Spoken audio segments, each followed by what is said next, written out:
La contaminación por incendios en el Valle de Guatemala mantiene niveles de alto riesgo para la población. Clases siguen suspendidas mientras que el Ministerio de Salud pide un estado de calamidad pública. Llegan al Congreso dos antejuicios contra los magistrados del Tribunal Supremo Electoral, acusados de fraude electoral y permitir la inscripción de Valdizón. Ahora deberá conformarse una comisión pesquisidora en el Legislativo. Destitución y reculada del gobernador de Quiché por presuntas acusaciones de soborno. Presidente retira confianza pública y luego retrocede ante decisión.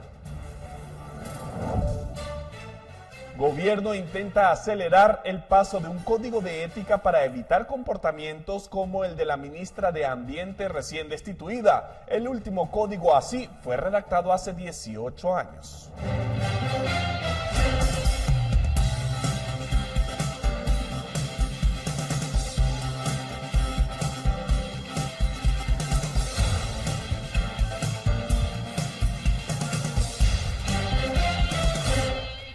Buenas noches, gracias por la sintonía a esta hora de la emisión estelar de Noticiero Guatevisión. Nos da mucho gusto saludarlos. Alberto. Buenas noches para ti, María Luisa, para todos en casa. Un martes lleno de mucha información a nivel nacional e internacional, así que vamos a arrancar de inmediato. Directo a las noticias, porque el Ministerio de Salud pidió al presidente que se declare estado de calamidad por la contaminación que produce el incendio en el vertedero de AMSA. La presidencia aún no responde sobre la petición.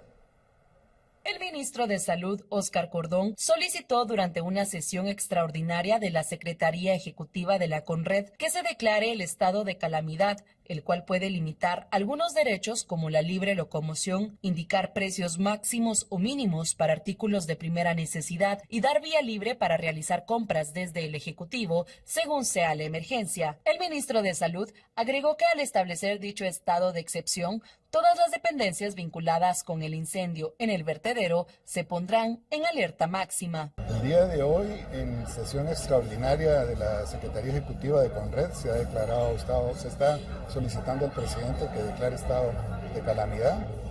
Eso obliga a declararnos en estado de alerta roja, que incluye a todos los establecimientos, instituciones que están conformando parte del sistema. Así que nosotros también entraremos en la misma alerta. Cordón agregó que la población de los departamentos más afectados, es decir, Escuintla, Guatemala y Zacatepeques, debe utilizar mascarilla en la vía pública y en casa mantener las ventanas y puertas cerradas. En una conferencia de prensa, el ministro de la Defensa informó que, de aprobarse el estado de calamidad, no considera que sea necesario limitar la locomoción, como sucedió durante la pandemia del COVID-19. Además, no se tiene planificada ninguna evacuación en las zonas aledañas, a menos que las condiciones empeoren. Para entrar en vigencia, el estado de calamidad debe ser publicado en el Diario Oficial y ratificado por el Congreso de la República. Para Noticiero Guatevisión, reportó Leslie Sánchez. Y atención, porque la CONRED denunció ante el Ministerio Público 37 incendios que se han registrado en el país y sospechan que fueron provocados. Entre los siniestros que se denunciaron está el del vertedero de AMSA. La CONRED presentó este martes una denuncia ante el Ministerio Público por 37 incendios que, según las autoridades, fueron provocados. Entre ellos se incluye el del basurero que funciona en el kilómetro 22 de la ruta al Pacífico y es administrado por la Autoridad para el Manejo Sustentable de la cuenca del lago de Amatitlán. El siniestro se mantiene activo desde el pasado domingo 7 de abril. El ministro de la Defensa, Henry Sáenz, explicó que hay 44 incendios activos, entre los que se destacan el de AMSA, el volcán de Agua y el que está en cercanías del biotopo El Quetzal. En total, unas 7.136 hectáreas se han consumido. Las autoridades no tienen certeza de la razón por la que los incendios fueron provocados. No podemos ponerle juicio de valor a hechos, actos que nosotros mismos en el terreno estamos evidenciando. Nosotros recolectamos las evidencias, las entregamos a un ente de investigación y son ellos los que van a determinar el móvil, el objeto del por qué lo hicieron y si hubo acto o no del que usted está preguntando. Nosotros somos técnicos, nosotros hicimos lo que la ley nos permite hacer y eso es lo que vamos a seguir haciendo. En el caso del incendio cercano al biotopo, el funcionario aseguró que la situación de incendios provocados es repetitiva del crimen organizado, que busca crear pistas clandestinas de aterrizaje. Ese es un modo operativo que ya varios años pues se hace criminalmente y es repetitivo. En la parte central, este, sur, oeste del país, pues se puede decir que puede ser probando la capacidad que tenemos las instituciones de reacción, y lo hemos hecho. Hemos apagado el mismo incendio del volcán de Agua 20 veces y seguimos porque sigue activo. Según el ministro, el incendio de AMSA está controlado en un 60% y se espera que a finales de esta semana se logre apagar. Con imágenes de Gabriel Molina para Noticiero Guatevisión, reportó Leslie Sánchez. Mire, y hoy las operaciones para controlar el incendio en el vertedero de AMSA llegaron a su fin, con un 75% bajo control y un 65% completamente extinguido. A pesar de ello, el humo que aún emana de las plataformas está causando problemas a los habitantes cercanos al sector. Pero Andrea Domínguez ha estado siguiendo de cerca este siniestro y nos presenta la siguiente nota sobre el trabajo realizado durante el día de hoy. A 3 días de comenzado el incendio en el vertedero de AMSA, ya se está reportando a personas que están sufriendo efectos por la contaminación producto del humo emanado de las 5 plataformas que están en llamas. El Ministerio de Salud contabiliza al menos a 12 personas atendidas, la gran mayoría de ellos en el Hospital de Especialidades de Villanueva, pero también hay algunos reportes en Amatitlán. Sin embargo, las colonias que están aledañas a este vertedero aseguran que ya están enfrentando serios problemas de salud a consecuencia del humo y la toxicidad que este tiene. Para estar en el lugar se requiere o se ha solicitado tener mascarillas KN95, pero estas no son suficientes. Suelen tener mascarilla, por ejemplo, yo ahorita los miro acá y no la tienen, ¿verdad? Pero se suele usar, realmente igual no les funciona. No, la verdad que no, porque igual se siente, peor es con la mascarilla, porque yo con mascarilla yo siento que me ahogo porque el humo lo está sirviendo uno siempre. Ajá, y entonces nosotros lo que necesitamos es que cierren ahí, que tapen ahí, ya que ya no tiren basura ahí. Ya estoy bien grave la garganta, yo que estoy trabajando, ya voy desde ayer que salí a trabajar, el domingo que veníamos de noche que fue el incendio, sí me puse bien gravemente la garganta, incluso tenemos cerrado todo por el humo, ¿verdad? Porque hay ratitos de que se viene y es insoportable el olor y a la hora de inhalarlo. Que necesitamos el apoyo, que ya es segunda vez que se va incendiando el basurero, que lo cierren definitivamente porque es contaminación que nos dan nosotros estando cerca como vecinos del basurero, ¿verdad? La verdad que es lamentable, ¿verdad? Porque sí nos está afectando demasiado. Así como mis nenes, ellos ya no aguantan el ardor de nariz, ¿verdad? Otra de las grandes preocupaciones que se está generando no solo es la contaminación derivado de este incendio, sino también la acumulación de basura que se tiene ya en al menos 33 municipios que utilizan este lugar como disposición final para vertir los residuos sólidos de las diferentes comunidades a las cuales este lugar presta su servicio. Ante ello, se sostuvo una reunión con recolectores para poder informar cuándo podría ser una fecha tentativa para abrir las puertas y empezar con la disposición de estos residuos. Sin embargo, hay que destacar que en este momento la licencia con la que contaba AMSA para poder continuar con las puertas abiertas venció el pasado 4 de abril y hasta este momento la misma no ha sido aún autorizada por el Ministerio de Medio Ambiente. Si ustedes visitaran cada uno de los predios de las empresas, de los recolectoras, se van a encontrar con que prácticamente están llenas, porque no hay vertedero alguno de algún municipio cercano que nos abra las puertas.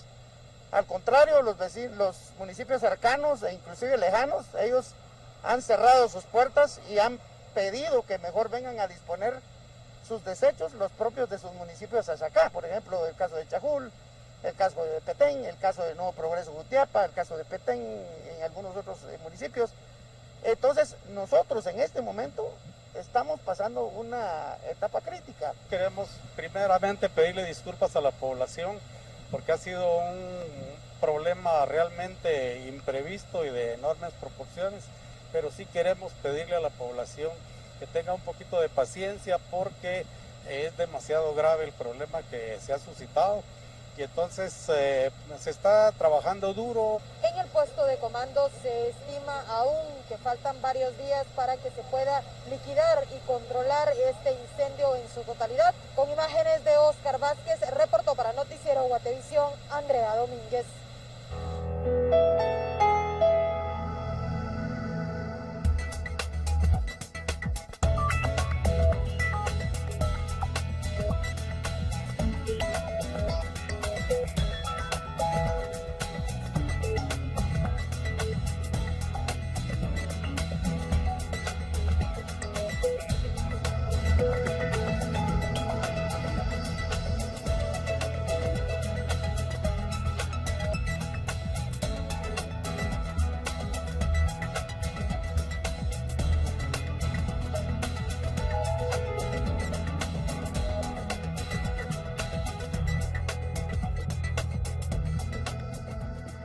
Vamos a pasar a otro tema porque la Corte Suprema de Justicia dio trámite a 2 solicitudes de antejuicio en contra de los 6 magistrados del Tribunal Supremo Electoral, bajo una denuncia de la UNE por supuesto fraude en las elecciones y la inscripción en su momento del político Manuel Valdizón. Los expedientes se fueron enviados al Congreso de la República para que se conformen las comisiones pesquisidoras.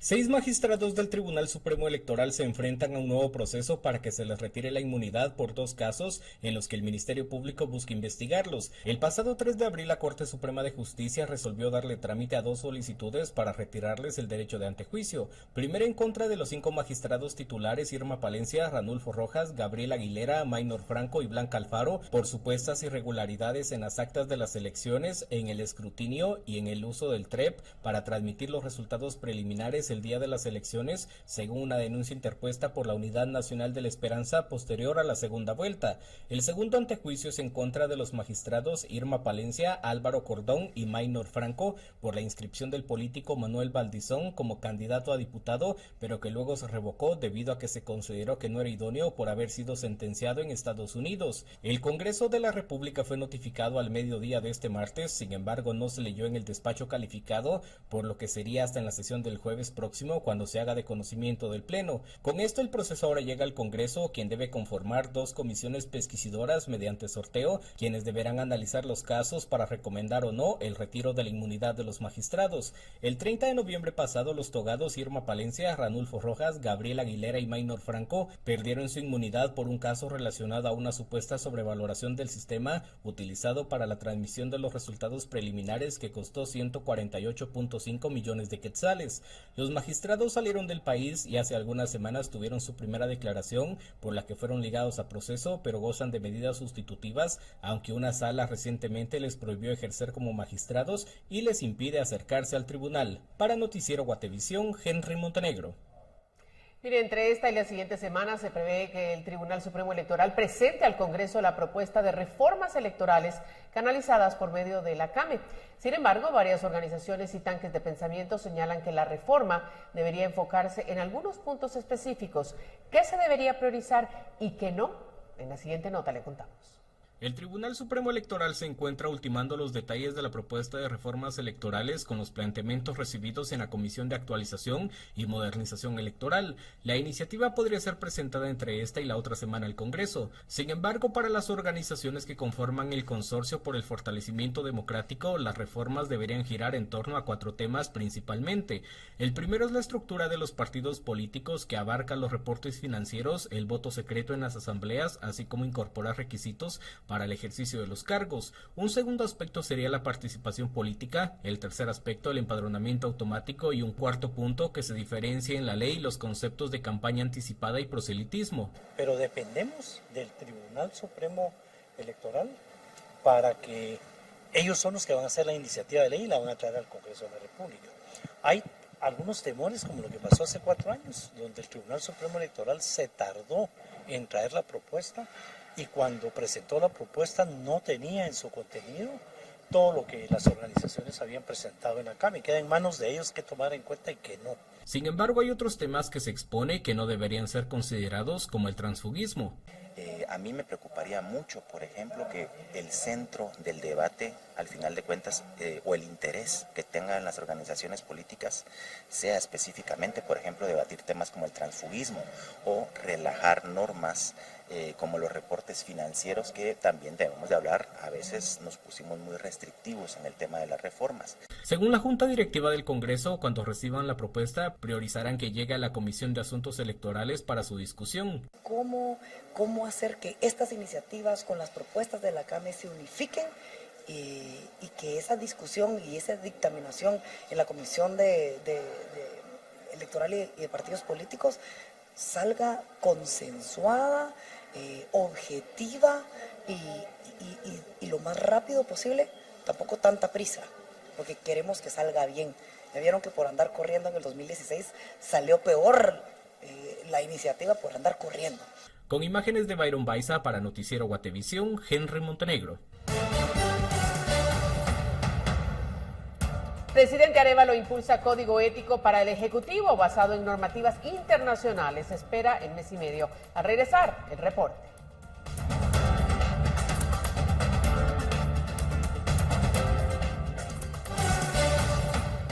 Continuamos con más. El presidente Bernardo Arévalo ordenó la creación de un código de ética para los trabajadores del organismo ejecutivo. Este se basará en 4 documentos que anteriormente establecieron las normas a seguir por los funcionarios públicos.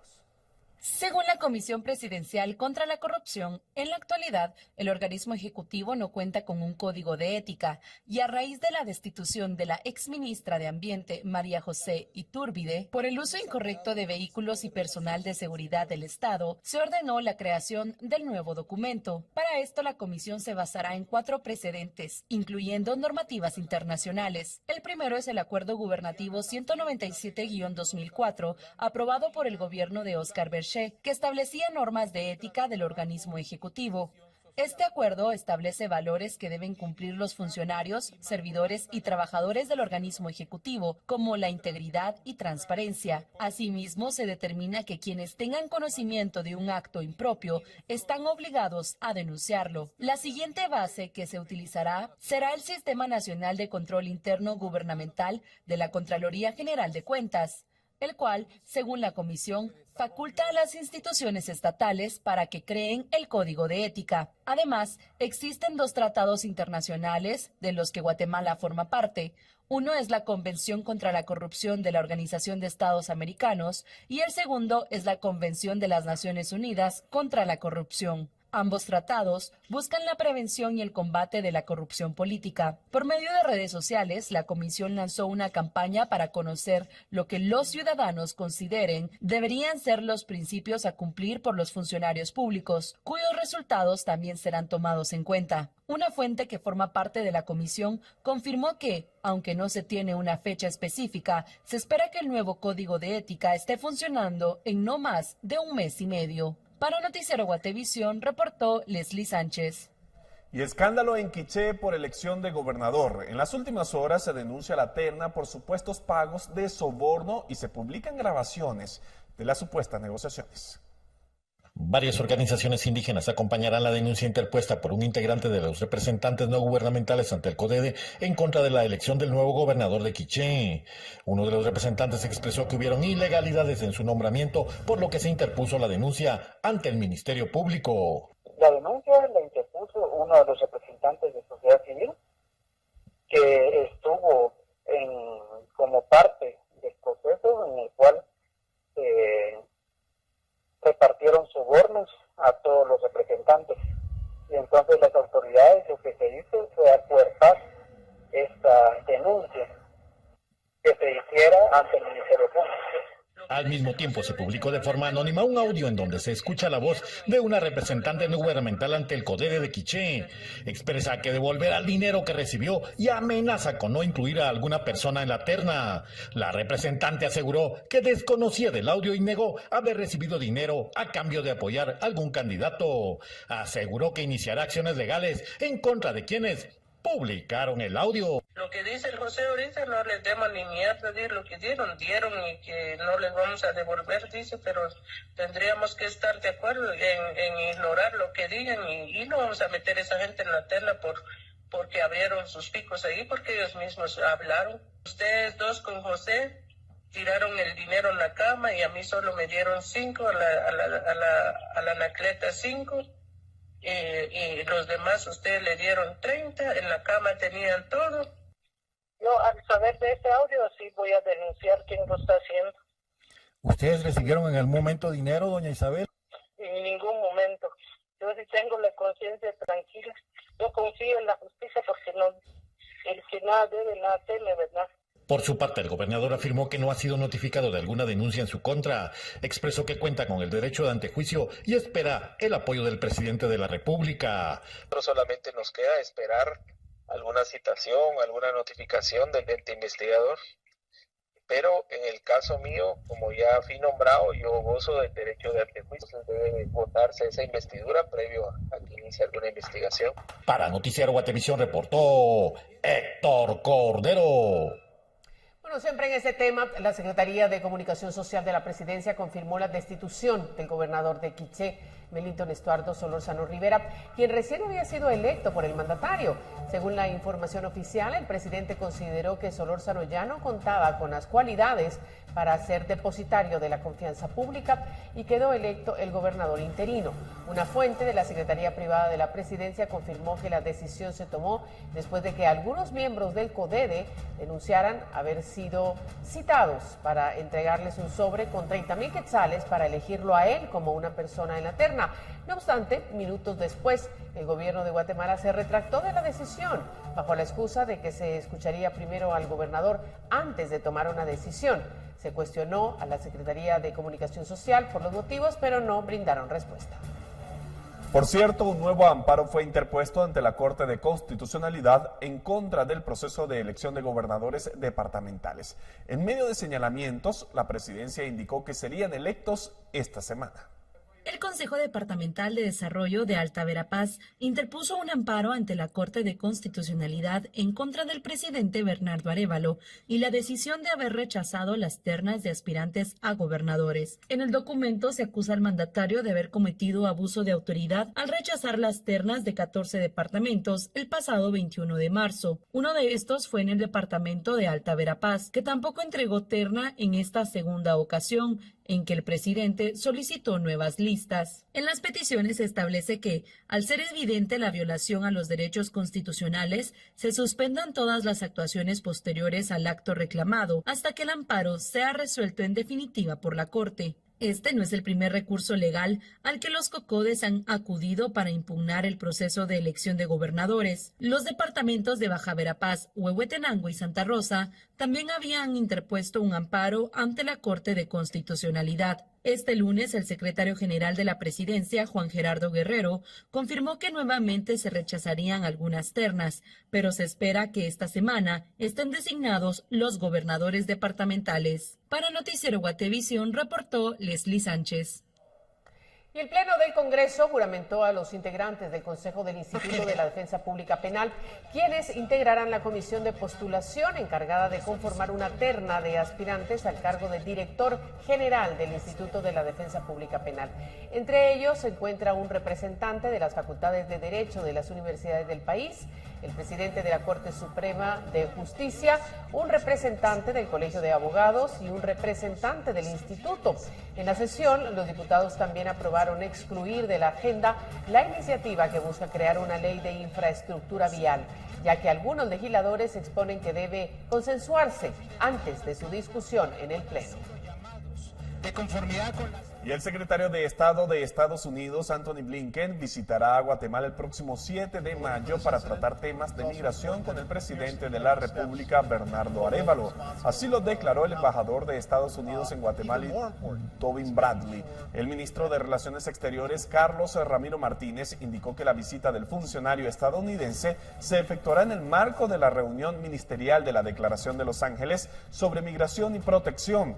Recientemente, en su gira por el país norteamericano, el mandatario sostuvo reuniones con la administradora de USAID, Samantha Power, y con la vicepresidenta Kamala Harris, en las que acordaron proyectos de inversión para combatir la problemática.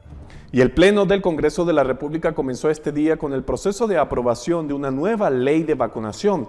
Esto luego de que hace 2 años fuera vetada por el expresidente Alejandro Yamatei. ¿En qué cambia la propuesta? En la siguiente nota se lo contamos. Años la ambigüedad de un artículo generó dudas sobre la obligatoriedad de los esquemas de vacunación en el país. Esto provocó que el expresidente Alejandro Yamatei vetara la ley de vacunación que fue aprobada en el Congreso, ya que podría ser inconstitucional. Hace algunas semanas la Comisión de Salud del Legislativo retomó la propuesta y emitió dictamen favorable, haciéndole algunas modificaciones para evitar que se interprete como que es obligatoria, y así este martes comenzó su proceso para ser aprobada tras ser tramitada en su primer debate. Esta es una iniciativa muy importante para el país. Le dejamos muy claro al Ministerio de Salud que tiene que dedicar no menos del 95% de presupuesto para que haya una cobertura de vacunación a nivel nacional. No es obligatoria, es voluntaria y es gratuita. Según la propuesta, se establecen las vacunas del esquema para los menores de edad y se agregan nuevas dosis, sumado a que se crea el Consejo Nacional de Prácticas de Inmunizaciones. Como ustedes sabrán, ahora, aparte de este plan básico que hay de inmunización para los menores de edad, sobre todo, hay nuevas vacunas. La propuesta ya cuenta con los consensos y la próxima semana podría quedar aprobada. Creo que la mayoría de jefes de bloque se han pronunciado a favor, así que yo veo con buenos ojos que se pueda agendarse y aprobarse, si no es la próxima semana, en 15 días, a más tardar, diría yo que sí se tiene el consenso en los jefes de bloque. Con imágenes de Byron Baiza para Noticiero Guatevisión, Henry Montenegro.